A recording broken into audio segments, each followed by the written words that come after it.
Welcome back. I had a lot of questions about the stabilization system I use Friday, so let me explain to you why you would use it. The wood I was using is just very old and brittle, and so I didn't want a chance just turning it and having it crack or anything. But normally you would use this for wood that's starting to turn, starting to get soft and punky. And you put it in there, it fills all the pores back up, the vacuum system sucks this resin, and that's what the cactus juice is. It's just a resin, and it fills all the pores of the wood up and then dries, so it's hard to rock, ready to turn. So they do a lot of other things with it too. You can dye wood. You've probably seen a lot of maple and box alder and stuff dyed different colors, and that's how it's done. It's put into a chamber like that, and that resin and dye is sucked into the wood, and that's what gives it all those great colors. I'm not sure about casting like acrylic resins. Dema just put up a really great video on.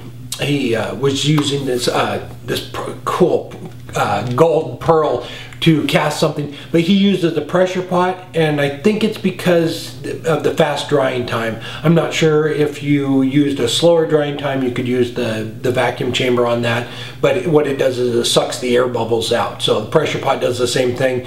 He was saying that the pressure pot just smashes the bubbles down so far you can't even see them, but I think the vacuum chamber would suck the bubbles out. But again, he said don't use a slow or a fast drying time. There's not enough time for that vacuum system to get them all out before it cures, so keep that in mind.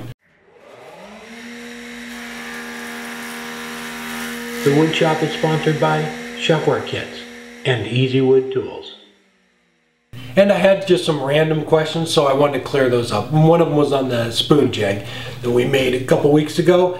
So if you're going to use a nice piece of maple like this, you really don't need it this big. I would round these over and get them out of your way so there's less chance of your hand hitting it. So just have a tenon down in the end to grab it in your jaws.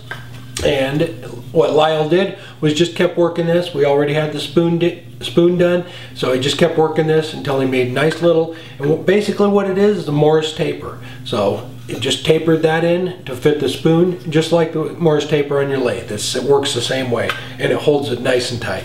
So, and that is about it on that. Like I said before, I think I'll use the little sphere jig I have, and that way I can make them the same every time and just make one jig. All right, and I had a question about my sandpaper rack. So somebody wanted to see how I did that. Basically, it's a paper towel holder. I turned there's an oak dowel in there, about the same size. I get my sandpaper from Klingsport. I buy it in 25-yard rolls, and it's just cloth back sandpaper. And I think they wanted to know too. I go, this is 100 grit, 150, 180.